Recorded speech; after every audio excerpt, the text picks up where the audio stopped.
All right, we're live from Jonesboro, Arkansas in 304 Studios. Hey, this is an STS Pod Club production. I'm BT.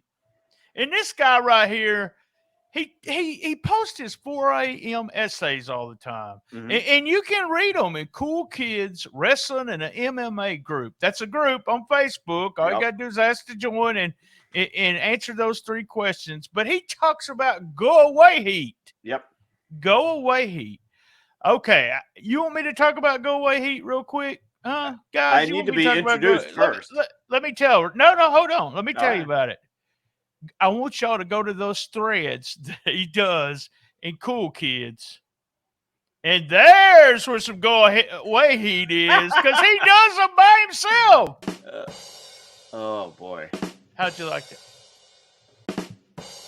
How many drum rolls? Oh, God, good God, stop. It's on. All right, he's from Chicago, the home of the Graceland Cemetery.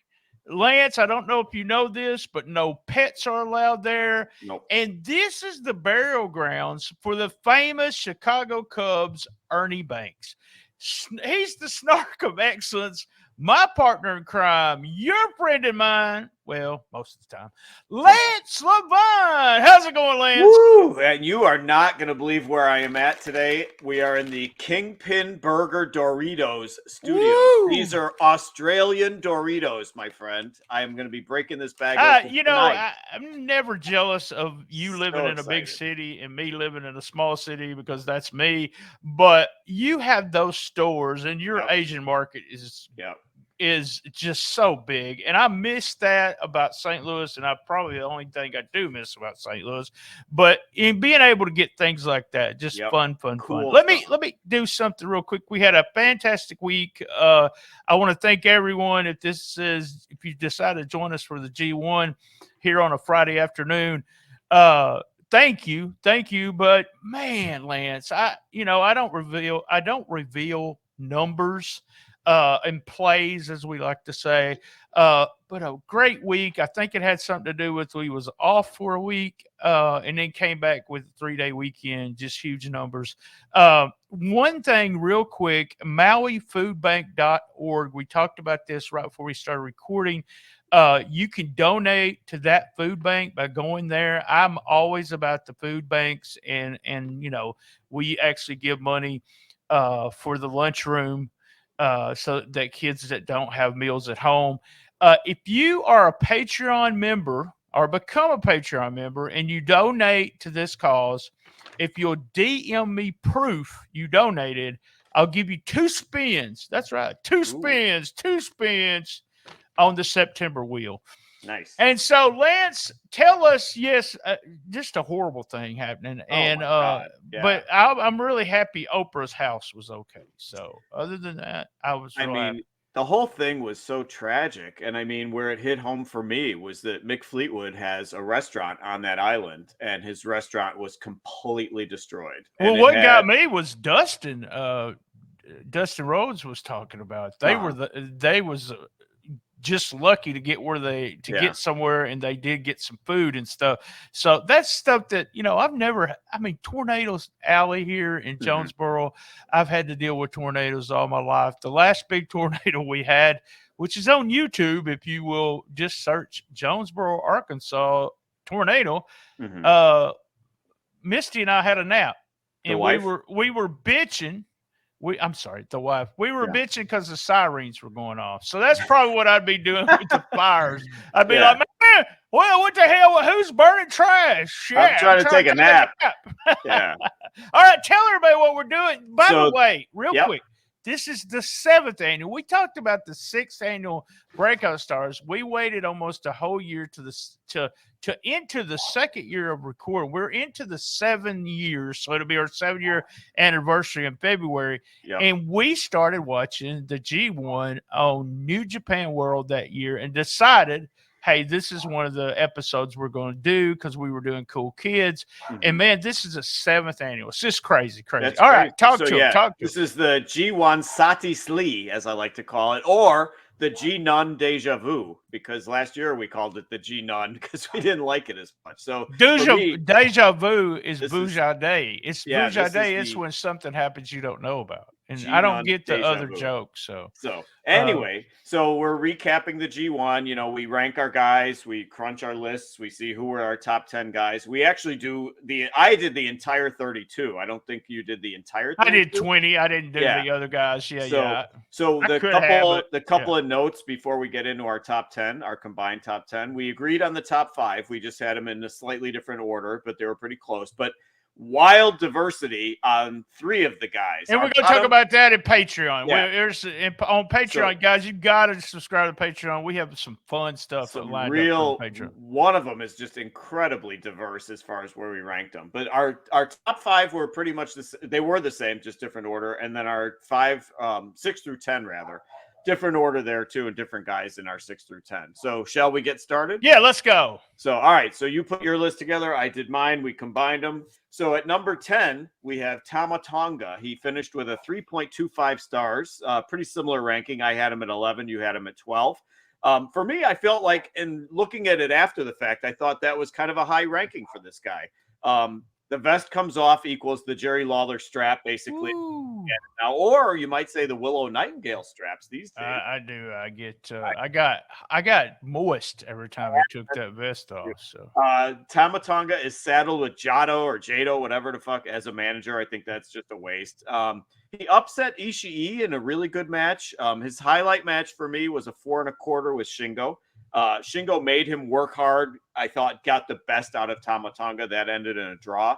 Also did really well, I thought, with Eddie Kingston. I felt like Eddie Kingston, bringing the heart to every match, brought the same from Tama Tonga. Got the heart out of him as well in that match. So I will say Tama Tonga had a really good G1, and for me, he overachieved. I don't think he's certainly not as talented as, say, an Okada or, Omega or anybody like that, but he overachieved. I thought he did well this year, and so he came in at number 10 for us. I'm not sure what he came in last year, but I really thought he was better. I mean, it was his coming out party last year. He did a really good job this year. I love the vest thing.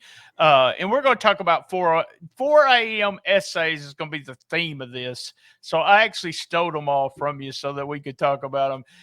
My favorite match, though, was Finley. I gave it 4 1/4. I am a huge Finley fan, and I like Tama Tonga a lot. I know there's always the comparison, and when he cut his hair, I was so mad. But he has his hair back. Very talented.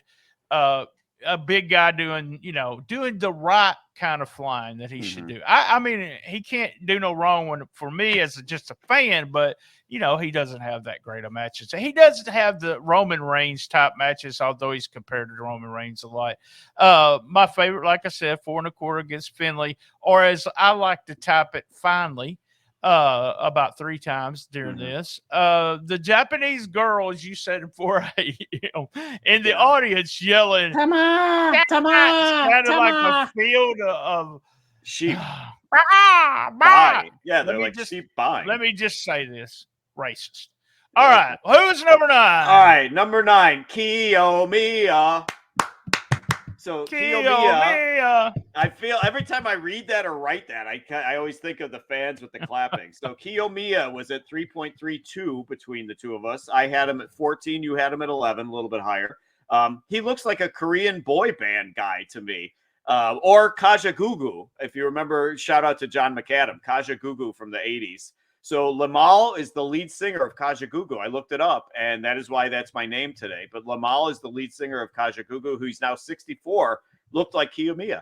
Anyway, I had no 4s from this guy. He looks nothing like Kiyomiya. Looks just like him, the hair. Anyway, so I had no 4s, but almost all 3s from this guy. He had a draw with the other pretty boy, Shota Umino. But it was a good match, so I thought that was a good one. He drew with him. The Sonata match I thought was very dull until the last few minutes. I liked the pin. This was the one where the pin happened 3 seconds from the end, so that was good. I enjoyed the Gabe Kidd match. I thought Kiyomiya adapted to working with Gabe Kidd, the brawling style. Double count out, which you don't see that very often in the G1. I thought that was good too. Surprisingly for me, my best score with Kiyomiya was 3 3/4 with Ren Narita, who actually bores me a lot. So I was surprised that they got the best out of each other. So Kiyomiya at number 9. I actually had him up to 11. You had him at 14. It's a 9. I had 2 4-star matches. The Umino, he was with the Umino for 4.25. And I actually loved the Sonata match with him and gave it 4.75. Oh, Yes, I sure did. I dear. loved that match, and I actually loved the finish and everything. Sonata is so good. God, we'll talk about him on Patreon, but he is just so smooth, flawless. In this match, Umino has something, and we're going to talk about somebody else here in just a minute, but he has something that the other two don't have. But I think number 8, which you're fixing to say, is going to be the biggest of the 3 there, of the 3 new Musketeers. Yeah. All right, go ahead and give us an 8. So, and you talked about Finley, how when you write it, you can't get it right. This is the one that I'll be the first to admit I can't write this guy's name right. So at number 8, we have Yoda Tsuji. Every time I try to write it, I fuck it up. So anyway, we have Yoda. Tsuji. I call him Yoda. Yoda. Yeah. So star rankings you will give me. So at Tsuji, we have him at 3.37 stars between us. I had him at 13. You had him way up there at 7. I think you have a crush on him. So that's Eric. Eric's been the thing about it is it's pissed me off about Eric is I can't get any letters in for him because Eric keeps sending letters to him and he just keeps getting Eric letters. I'm like, gotcha. God. All right. So anyway, I think that this is a guy who multiple times throughout the tournament, people finished with their best matches. And Yoda Tsuji finished with his best match. I gave him 4 stars with Gabe Kidd. This is going to be a running thing for me. I love the Gabe Kidd act, so I'm going to mention him throughout the whole thing here. So 4 stars with Kidd.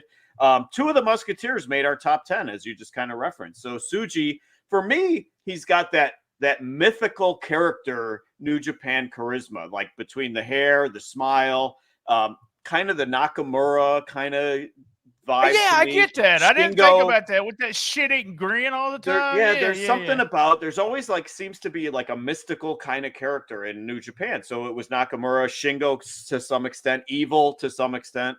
And now I think Tsuji is kind of going that route. So I think he has this good explosiveness. He has it, as we always talk about. He's got something. He's got it. At one of the matches, I wrote down he looked like a Japanese member of the Manson family. So with the stringy hair, he just looked like, with a weird smile and the stringy hair, he looked like a Manson hippie. So real good match with Shota Umino. It was a musketeer battle, as we say. I like the finish. Tsuji collapsed on him for the pin. That was 3 3/4. I thought they viewed that as kind of like a showcase match. That was one of the best musketeer matches, was those 2 guys together, and they performed. I love the twin brother bit at the very end. It reminded me of that was so odd. That was so odd. The twin Hebners, it reminded me of that from back in the day. Shout out to John McAdam. And also very stiff work with Gabe Kidd. So Yoda Tsuji at number 8. I wish you and Gabe Kidd would get a fucking hotel room. Good I'm telling you, there's something about that kid. Tsuji, I'm going to tell you, every time I look at his name, I want to pronounce the T. Yeah. So I want to say Tsuji. So that's what I'm going to call him, Tsuji. 3 4-star matches for me, and including 1 with Sonata and also 1 with Umino. Umino was my favorite match. Everything you said plus for me. I love this guy, and actually was one of our breakout stars. So I'm excited to see what they end up doing with him. He got a pin on the final night of G1 on Ospreay in one of those tag team matches. So that should be interesting. They're going to pair those 2 against each other. All right. What are we up to? Number 7. Number 7 is Tetsuya Naito, the winner of the entire G1. So we had him at 3.42. I had him at 6. You had him at 10. So this is a rarity where I had somebody higher than you did on this. It's a very low placing for the G1 winner for us. So we're going to talk about that at halftime. At halftime. About that. So he also finished strong. I thought he started weak and he finished the tournament strong. I had him at 4 4-star matches in a row.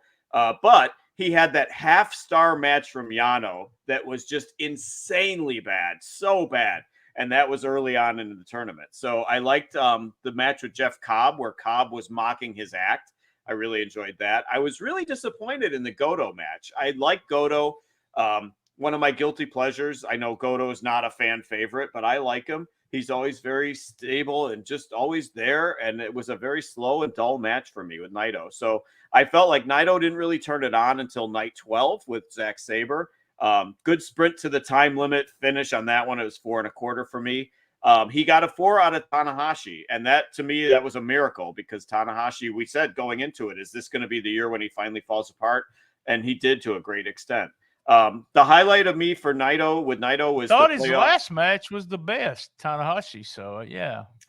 With Naito, I thought the highlight was the playoff with Ospreay. I gave that one 4.75. That was probably my highest Naito score. The final with Okada for me was 4.5. I think that the longer time limits in the final matches really helped a lot. It helped with the drama. So we had Naito finishing at number 7. All right, I gave him actually the last 2 matches 5 stars, and they were my 2 favorite matches of his. But I could see how 3.75, 3.75, 5, and 5. So it's kind of like the last 4 you said were over 4. Really good matches. And you in hindsight, you say, "Well, I just did not see Naito winning the G1." No. And I thought that was fun to see them do that. And the crowds, that's one thing I want to make. The crowds just was into him, especially in the final 2 matches, chanting his name. And when you expect them to chant Okada, they're chanting him. So be interested what direction they go, and he's with the win, he gets a shot at the current champ Sonata, so it should be fun at Wrestle Kingdom. Wrote Naito's Sonata. If it's still Sonata, at that's right. Naito's entrance is obviously more tedious than Roman's. I don't think you get to his entrance. It's supposed to be that way, Lance. It's supposed to be that way. I was saying tedious as a homage to one of our listeners.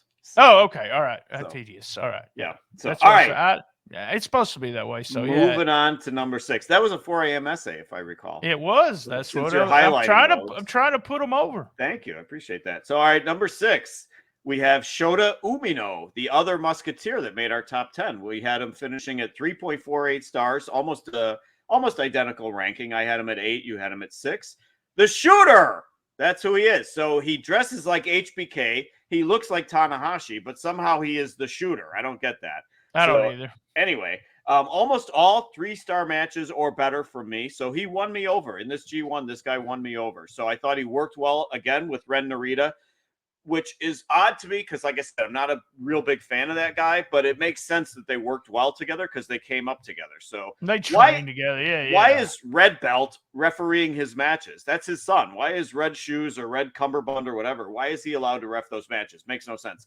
Shota Umino, again, loved the Gabe Kidd match. I thought they had great chemistry. Wrestling. The brawl around, it looked like they were in a movie theater. That was not a regular arena. It looked like they were in a movie theater on night 7.